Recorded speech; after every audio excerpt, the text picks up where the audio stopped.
Okay, thank you all so much for joining us this evening. It's been a long but productive day. You all already met Mr. Perales out in the hallway. So look, we'll just cut to the chase. Mr. Perales is here for capital murder in the death of Marianne Marble.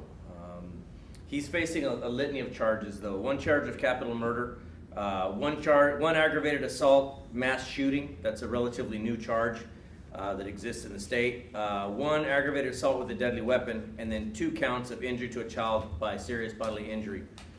As I mentioned, he's a 20-year-old Hispanic male residing in San Antonio, Texas, and he is now identified as one of the main defendants in the capital murder case involving the death of 4-year-old Marianne Marble. As you all know, May 8th of 2024, a shooting occurred in 6708 Windsor Hollow. During that shooting incident, 5 victims were shot, 2 adults, 3 children.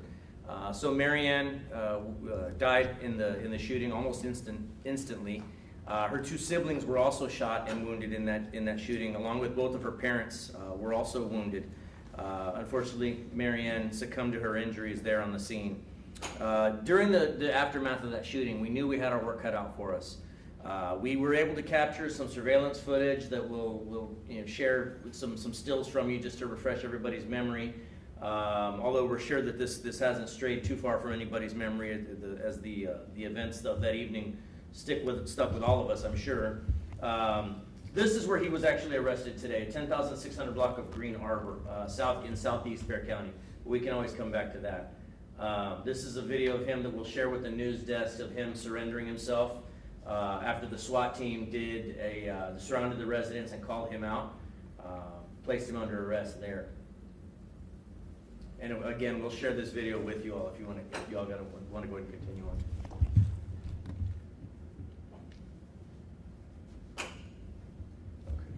So as you know, the 6700 block of Windsor Hollow was where the original shooting took place.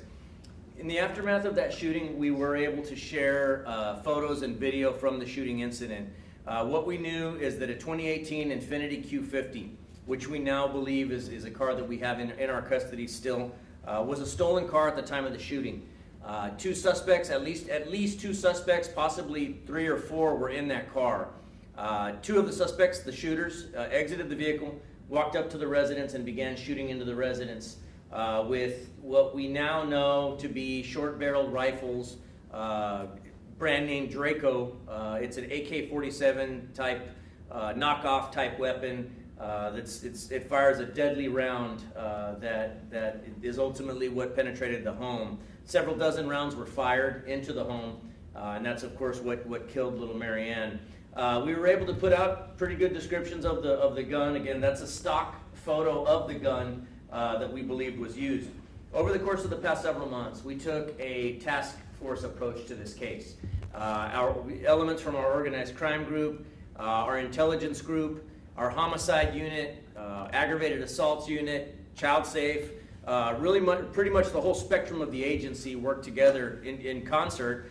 We met at least once a week and shared evidence, shared resources, and were able to follow up on various leads. During the course of the investigation, we were able to develop, through Crime Stoppers tips, some information identifying Isaiah Perales as one of our main suspects, but also implicating others, perhaps to a lesser role to this point. We did put out the names of those folks that we do consider them to be persons of interest. Although he's the only one we can call a suspect at this point, there are other persons of interest in this case, and I will share those names with you here shortly. But again, as a result of those Crime Stoppers tips coming in, we were able to continue to develop forensic information, forensic evidence, and follow up on leads.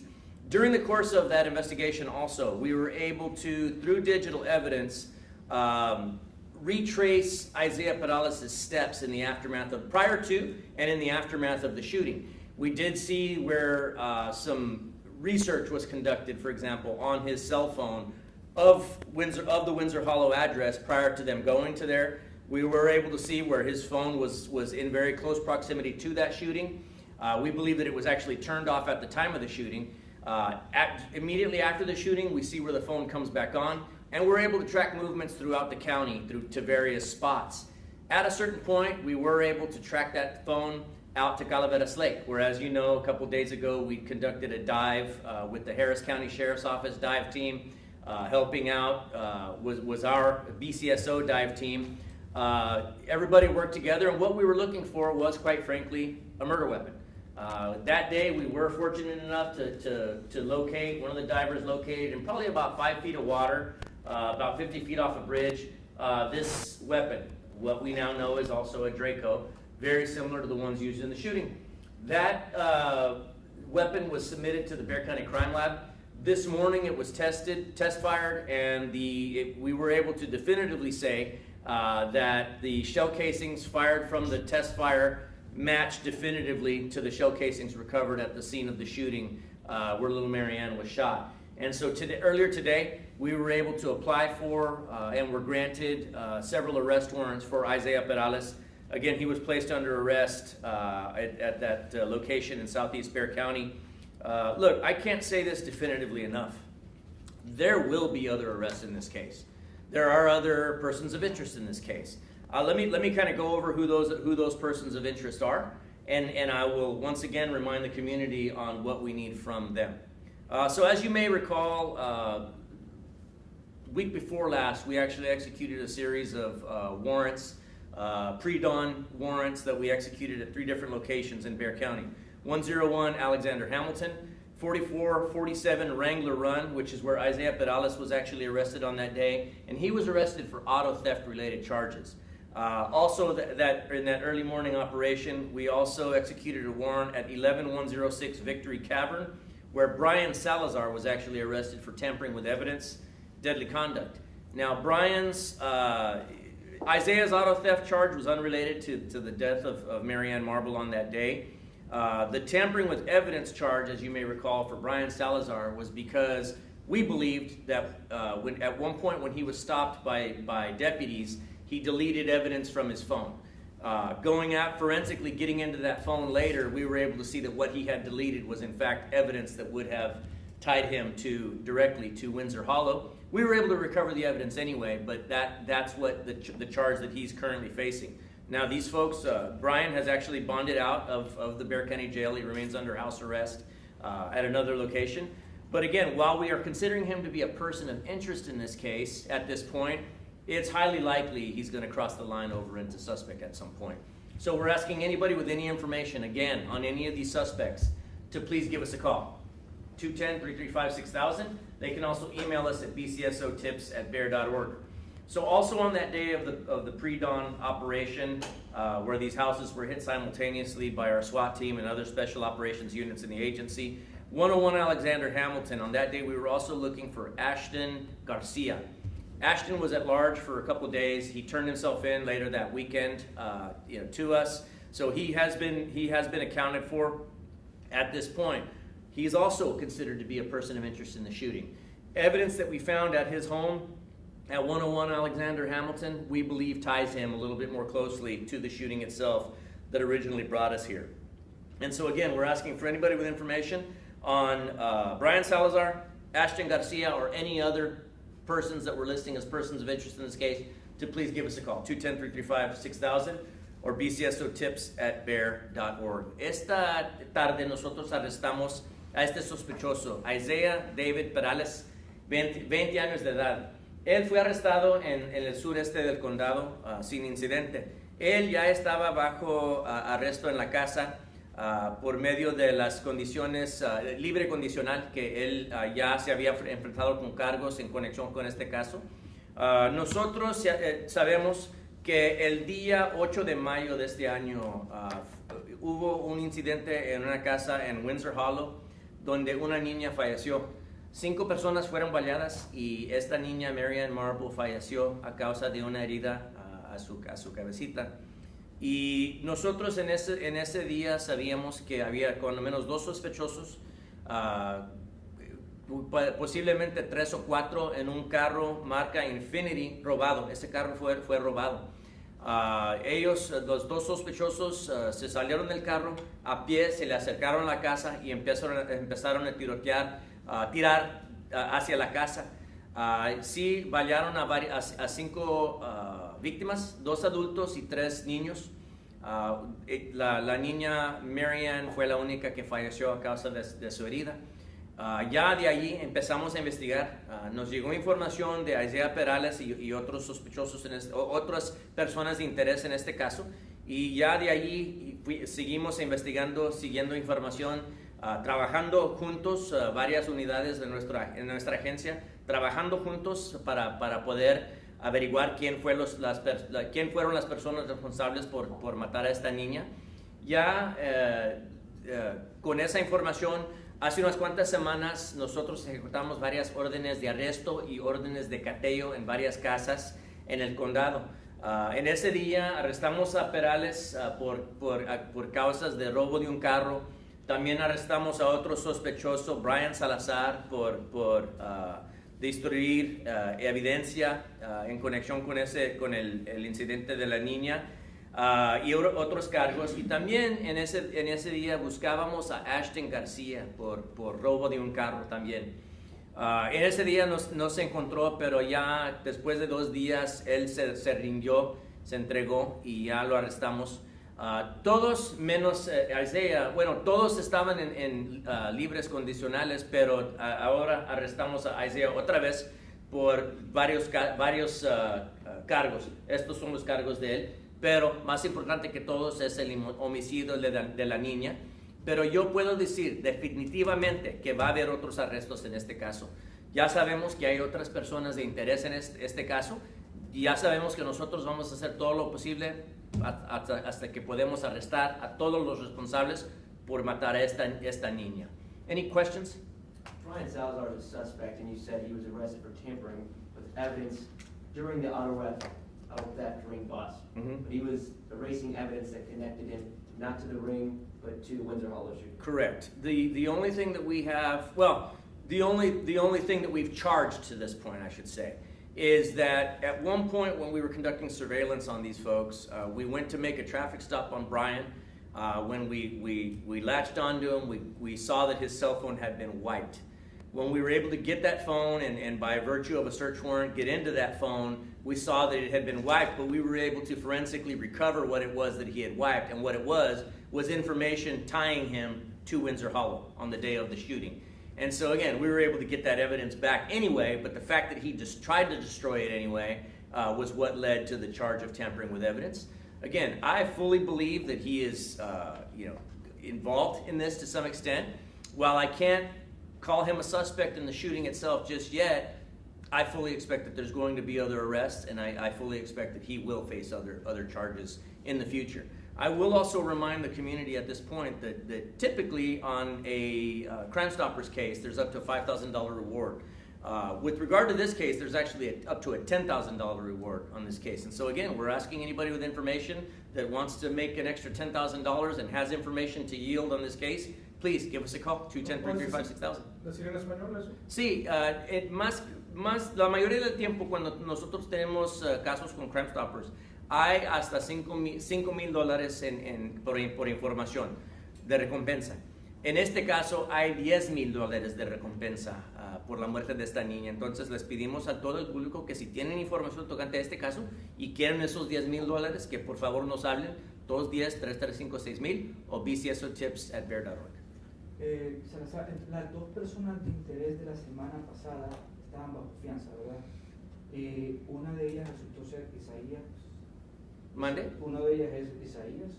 Isaías lo arrestamos en ese día, él salió en esos cargos, en ese día nomás lo teníamos por robo de un carro, se salió y luego ya lo arrestamos otra vez por este cargo, o sea, por el homicidio. De persona de interés pasó a ser sospechoso hoy.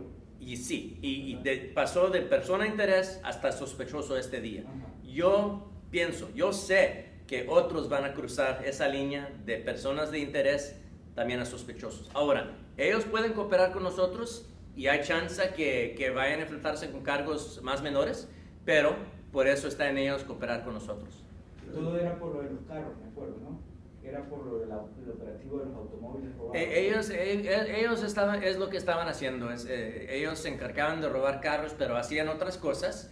Y en este caso, nosotros pensamos que ellos intentaron a balacear a un familiar, el padre de la niña, pero desafortunadamente balacearon toda la casa y balearon a varias personas, 5 personas.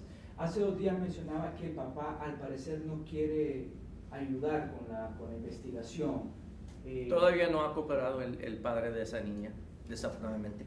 Le mataron a la niña enfrente de él y no está cooperando para nada. ¿Qué les hace pensar eso? Yo pienso que, pues, yo pienso, en mi opinión, que él tiene algo que no nos quiere decir. O sea, algo que él está involucrado, no sé, pero por alguna razón a él no le interesa la justicia para su niña de él. Same in English about Sure. the Marianne's father. Sure, yeah. Well, we haven't received any cooperation from him.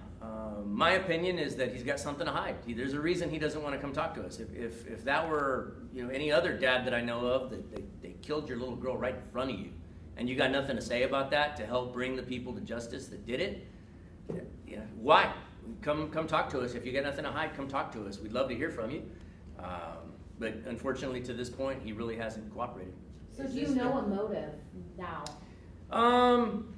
No, the motive is still is not something that I'm willing to share. Put it that way. The motive is not necessarily something I'm able to share at this point. We believe that there was an ongoing feud. We believe that there's other crimes involved that possibly retribution, one for the other. We believe that that's the motive at this point. But to put it out publicly there'd be a bit of speculation on my part. I'm not ready to do that just yet. Speculation says that this was a retaliation attempt for a sibling of either Perales or Salazar. Well, that's one of the theories. That is absolutely one of the theories. But without direct evidence taking me there at this point, I couldn't say definitively. But again, we believe that there's a bit of retaliation going on between at least a couple of groups of people. And unfortunately, the one that paid for that is somebody that was totally innocent of anything, Marianne Marble. ¿Puedes decir en español, Jesús? Sí, nosotros pensamos que hay cuando menos dos grupos de personas que se andan haciendo cosas uno al otro. Y desafortunadamente la que vino saliendo como víctima fue la niña que no tenía culpa para nada, no estaba involucrada en nada, obviamente. For the viewers, if Brian Salazar, erased evidence in the Windsor Hollow shooting, why is he still not considered a suspect in the Windsor Hollow shooting? Well, because somebody has evidence of something on their phone and they're deleting it, that's still not quite enough to get us there to say that they were a trigger man. But just the way a couple days ago we weren't able to say that about Isaiah, and now we are, I fully suspect that the tide's going to continue to change on this case. And again, I'm telling you right now, there's going to be other people going to jail. They can determine what level of charge they face. Do they want to face capital murder like this guy and possibly the death penalty? Or would they choose to come in and cooperate with us and possibly save themselves that fate?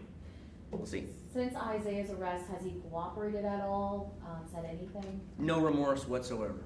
None. No cooperation, no remorse whatsoever. You were pretty confident at the lake that there would be an arrest coming soon. Now, the first big domino falls. Just your take on how things are going 5 months since the shooting. Well, interesting that you should use that analogy, because that's exactly what we're calling this, is the first big domino. And we're expecting others to fall, hopefully in rapid succession, right? But certainly in succession, we'll be seeing other dominoes fall. Again, those other dominoes can decide to come in on their own volition. If they want to bring an attorney and come talk to us, that'd be fine. But if we have to come look for you with a SWAT team, the time to cut a deal and talk about it is over with. We'll just bring you out of the house, drag you out of the house and throw you into the jail for capital murder. Salazar, yo me acuerdo que el día que se doblegó para que fueran $10,000, yo lo sentí muy preocupado ese día, porque no tenía ninguna evidencia de quién era, y ahora sale a luz. Porque yo tengo fe en mis oficiales. Ya sé las habilidades que ellos tienen, sé las herramientas que les hemos conseguido en entrenamiento, pero también la dedicación que ellos tienen a su trabajo. Entonces yo ya tengo fe que ellos, como llegaron a este punto con este sospechoso, van a llegar a este punto con los otros, y ojalá más pronto que todo. What is your message for Marianne's family? I know they're actually watching right now. Sure. Participate in this moment.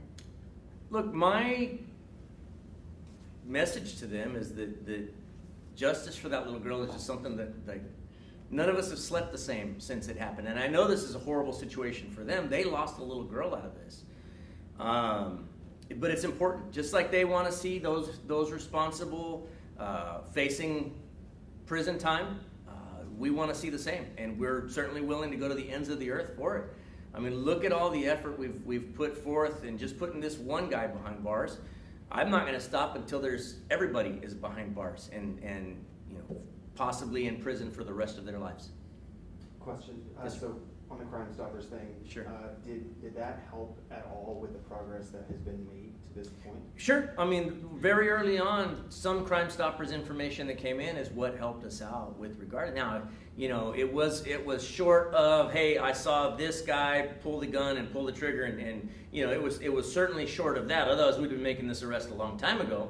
But it certainly did help. But again, we're hoping that the combination of the $10,000, can induce somebody to give the information. The fact that time has passed since then.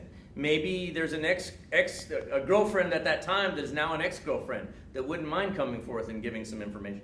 Whatever it may be, we just want somebody to come forward and give us just enough information. Now, somebody may say, well, but the information that I have is just a little bit, well, it may be just the missing puzzle piece that we need to break this case wide open. So we would certainly urge people, hey, bring forth whatever information you have. Let us be the judge of whether it's good or not. Were there any issues with Perales' arrest today when SWAT showed up at his? Say it again. Was there any issues with Perales today when y'all arrested him? Not at all. Not at all. He gave up pretty easily. I mean, it's certainly doesn't take a rocket scientist to figure out that he got. I mean, he looked out his front window and he saw that tactical vehicle with all these intense-looking gentlemen in camouflage. Looked out his back window and saw more of them. And I'm sure it didn't take a rocket scientist to figure out that he got, and it was time to give himself up. Con las dos cajas fuertes que se encontraron. No pensamos que esa es evidencia en este caso, solamente que las encontramos. Okay, anything else, guys? All right, thank y'all so much. Appreciate it. Gracias.